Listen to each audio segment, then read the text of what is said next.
কারণেই হচ্ছে, আপনি জানেন কারণ প্রতিকূল, সৃজন, একাধিক নাম আসছে। কেউ তো আমায় প্রশ্ন করেনি, আমি কি উত্তর দেবো বলে? আর খবর কেন এখন এগুলো নিয়ে হচ্ছে, কিন্তু আপনারা ঠিক করেন কি নিয়ে খবর হবে। প্রতিকূল এর আগে বাংলা ভাষাও যাত্রায় কম করে 50টা সমাবেশ করেছে, অসাধারণ অনেক কথা বলেছে, কত সভা সমিতিতে, কত মিটিং এ মিছিলে মমতা ব্যানার্জির বিরুদ্ধে, বিজেপির বিরুদ্ধে হাজারটা কথা বলেছে, তার একটা নিয়েও কোনো খবর হয়নি। এখন যখন হঠাৎ করে সিপিআইএম নিয়ে কথা বলছে তখন খবর হচ্ছে। যারা খবর পড়ছেন তারা ঠিক করবেন যে প্রতিকূলের কোন কথাটা খবর হবে আর কোন কথাটা খবর হবে না। 2026-এর আগে এই কথার উপর একটা ন্যারেশন তৈরি হয়েছিল যে সিপিআইএম কোথাও নেই, সিপিআইএম শূন্য। এটাও দেখা যাচ্ছে আবার সেই সিপিআইএম এর তরুণ প্রার্থীদের কাছে বিভিন্ন পলিটিক্যাল পার্টি তাদের কল আসছে। তার মানে মার্কেট ভ্যালুতে সিপিআইএম এর লোকজন ছেলে মেয়েদের বেশি, সেটা মনে করে? এবং ওইভাবে দেখছি না ব্যাপারটা। যারা কল করছেন তাদেরকে ধন্যবাদ, তবে এইটুকু তাদেরকে বলবো, আপনারা যখন বুঝতেই পারছেন যে সিপিআইএম এর এরা এরা এরা এরা এত যোগ্য, তখন তারা যখন আসবাদে কাল সিপিআইএম হয়ে ভোটে প্রার্থী হবে, আপনারা তাদেরকে যোগ্য মনেই করেছেন, এদেরকে তো দলে নিতে চেয়েছেন। সুতরাং এরা যখন সিপিএম এর হয়ে দাঁড়াবে, এদের যোগ্যতা অনুযায়ী এদেরকে ভোট দেবেন আপনারা। তৃণমূলের নেতা কর্মীদের কাছে আবেদন থাকলো, যাকে নিজেই প্রার্থী করতে চান সে যদি অন্য দলেরও প্রার্থী হয়, সিপিএম এর প্রার্থী হয়, তাকে ভোট দেবেন না। বিজেপি সুতরাং সায়নকে যদি বিজেপি এখন ফোন করে দলে চাইতে পারে, তাহলে আজ বাদে কাল যদি সায়ন বামপন্থীদের পক্ষ থেকে প্রার্থী হয়, তাহলে যেন সায়নকে ভোটটা দেয় বিজেপি সমর্থকরা। মানে ওদের নেতারাই মনে করে যে ওদের দলের লোকেদের থেকে সায়নের যোগ্যতা বেশি। আপনারা যারা তরুণ প্রজন্ম, তারা এই সিচুয়েশনে দাঁড়িয়ে কিভাবে মোকাবিলা করবেন? কারণ বিভিন্ন দিক থেকে এই বক্তব্য উঠে আসছে যে সিপিআইএম এর প্রতি তাহলে আস্থা হারাচ্ছে। দেখুন, এটা না মোকাবিলার প্রশ্ন না, এটা আপনারা এই মিডিয়াতে দু চারজন যারা আছে, যাদের খবরের কাগজে নাম বেরোয়, তার কয়েকটা ভোটে প্রার্থী হয়েছে, তরুণ প্রজন্ম যদি তাদেরকে খালি বোঝা হয় তাহলে তো সমস্যা। গোটা বাংলা জুড়ে আমাদের হাজার হাজার লাখ লাখ তরুণ কর্মী রয়েছে।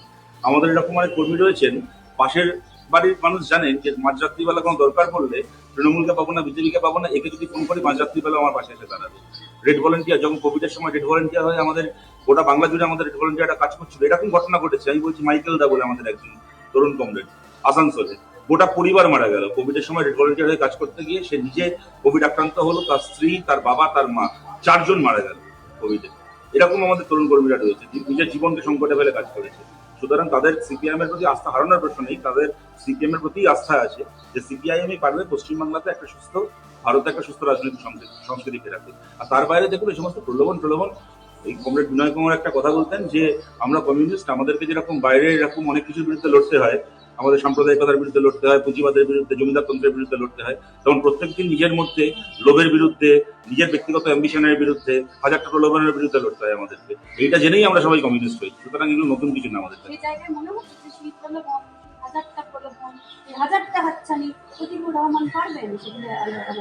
করবো, ভরসা আছে, আশা করি পারবে। ও এখনো অব্দি এমন কিছু বলেনি, ওর কিছু কথা নিশ্চয়ই এমন আছে যেগুলো কিনা প্রশ্ন করার বা বিতর্ক কে ট্রিগার করার মতো, যার মধ্যে অনেক উপাদান রয়েছে।